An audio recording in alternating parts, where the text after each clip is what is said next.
right. Well, we have reporters in and out all day long, and we are now going to check in with Mary, who is part of the Next Star Nation. She's with WKRG. Happy to be here. Yes, so yeah. I'm happy to have you We're here. glad for you that you're here. Yeah, you were in Deerpoint today. I was in Deerpoint today. Interesting because you see a lot going on in Panama City, but when you head up to Deerpoint, there's really not a lot going on up there yet. There's a lot of focus right now on Panama City itself, but up in Deerpoint, there's still law enforcement from out of state going door to door just to make sure that people are okay. So we spoke to a few people today, and this is how it went.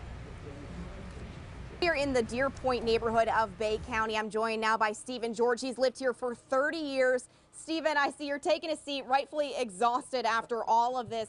Tell me, what was it like to ride out the storm here? Well, I've been in a mini one, but I've never seen anything like this. It was scary. I'd be lying if I didn't tell you it was scary as it could be. But the Lord spared me. I had trees hit all around me, and but so many people have it so much worse. But it was tornadoes. You see the twisted trees over here to the right? That's tornadoes come through right by my bedroom where I got in the walk-in closet. And what was it like for you to be home and hear all of this and see, you know, windows caving in and all Well, that? it blew that window right there in first, and then water behind it and wet everything. And then it sounded like a locomotive, a train coming. And the twisters kept coming. The lake is right that way, and the twisters kept coming across that lake along with the winds that were, the co-op told me it was 170 mile sustained at times. What is it like on the inside of your house, and do you mind maybe us walking around and I don't mind a bit. I fared fairly well, and I lost all this carpet, had to get it up.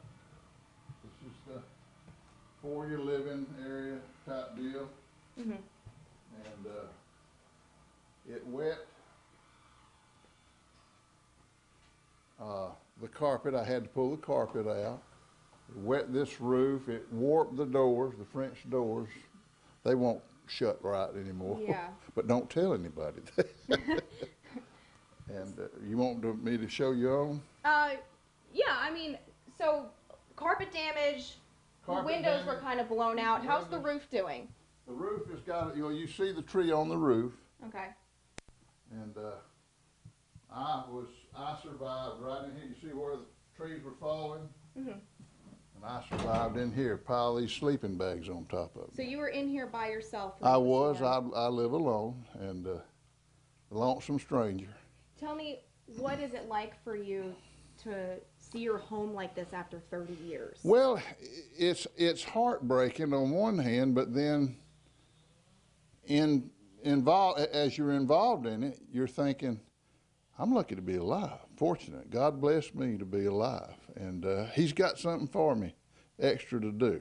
Well, I really appreciate you talking to us this afternoon. Well, I'm glad you got to talk.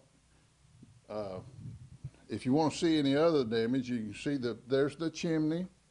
There's a boat shed right there, right out there. It's crumpled in the boat shed.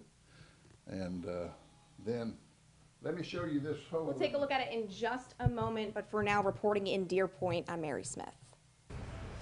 Wow, quite the story to hear from him there. I'm glad he's okay. Yeah, there's so many stories like this, and we keep getting them. You know, every couple of minutes we got a reporting staff of about, I don't know, it keeps growing. Every time I walk out in the newsroom, it grows by about 5 to 10 people. So, and they're all welcome. I tell you what, Next Star Nation has really showed up. Next Star Broadcasting owns us, and we call ourselves Next Star Nation. And they have been showing out and showing up here in Panama City, and we thank them from the bottom of our hearts, because we